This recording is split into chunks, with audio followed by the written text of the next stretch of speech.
Hello po! Ako po si Charles Drew D. Balila at ito po ang aking performance task sa PE. Ang mga kilos locomotor at D-locomotor. Kilos locomotor, ito ay ang pagkilos na umaalis sa mismong pesto. Mga halimbawa ng kilos locomotor. Una, pagtakbo. Paglakad. Pag-escape. Lukso.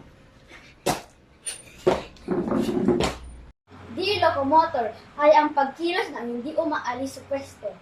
Mga halimbawa ng D-locomotor. Pagbabasa. Sunod, pag-upo. Pagpalakpak. Susulat. Maraming salamat po.